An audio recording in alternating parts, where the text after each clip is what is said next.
वैभव शुक्ला का पहले मैं विवेक शुक्ला का यहाँ पर रुख करना चाहूंगी, क्योंकि विवेक, सरगर्मी से तलाश जरूर की जा रही है शाइस्ता परवीन की, लेकिन शाइस्ता परवीन जबरदस्त तरीके से छका रही है। 2 महीने से ऊपर हो चुका है, लेकिन अब तक शाइस्ता हाथ नहीं आई है।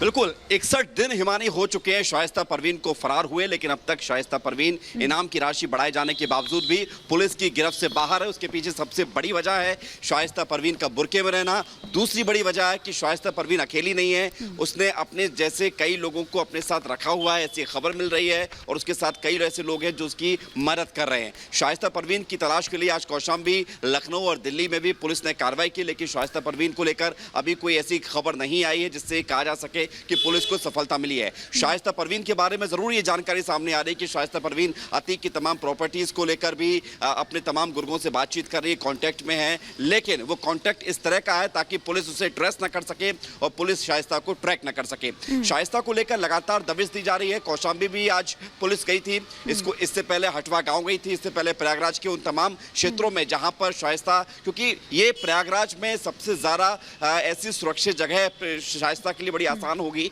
जहां पर वो छुप सकती है, लेकिन शाइस्ता को लेकर खबर ये भी आती है कि वो सरेंडर कर सकती है। इन तमाम खबरों के बीच, इन तमाम संभावनाओं के बीच सवाल वही है जो आप पूछ रही हैं मानी, कि शाइस्ता परवीन फरार है, शाइस्ता परवीन कहां है? और ना केवल शाइस्ता परवीन बल्कि इस पिक्चर में एक और महिला है जिसकी एंट्री हो गई है, और वो नाम बताया जा रहा है शबाना। कि भाई ये शबाना आखिर कौन है, उसके बारे में मैं जानकारी लूंगी, लेकिन पहले जरा वैभव मिश्रा का मैं यहां पर रुख करती हूं। वैभव, वो चिट्ठी सबसे पहले आपके जरिए ही रिपब्लिक भारत तक वो आई थी, वो हमने चलाई थी, वो दिखाई थी कि किस तरह से दरअसल अली के नाम की वो चिट्ठी आती है। वो पोस्टर दरअसल वायरल होता है जिसमें तीनों की जो फोटो है, उसके पिता की, उसके चाचा की और उसके भाई की, उसमें नजर आती है। ये चिट्ठी का क्या खेल है, थोड़ा सा ये हम समझना चाहेंगे। ये अपील, वो तो जेल के अंदर बैठा है, फिर ये कौन है जो बाहर से उसको सपोर्ट कर रहा है या उसके नाम पर खेल रहा है?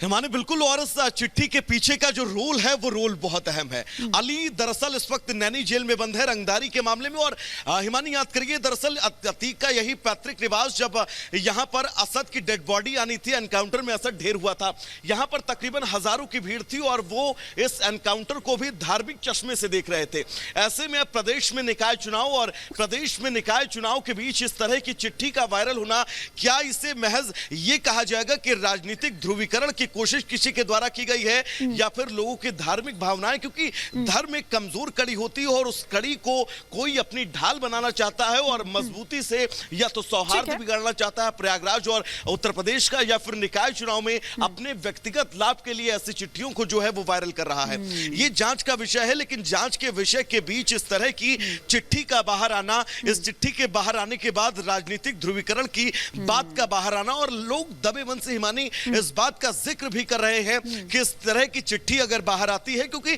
अतीक अहमद के राजनीतिक कद को हम किसी भी तरह से जुटला नहीं सकते हैं। अतीक अहमद का राजनीतिक तौर पर क्या दबदबा एक वक्त पर था, वो शायद पूरा प्रदेश और पूरा देश। बिल्कुल, और अगर किसी ने नहीं देखा हो तो आज वो पूरा एल्बम जो है, वो पूरी पिक्चर जो है, वो हमने वहां उन तस्वीरों के माध्यम से दिखाई। फिलहाल बहुत शुक्रिया वैभव आपका भी, और विवेक आपका भी इस तमाम जानकारी के लिए। लेकिन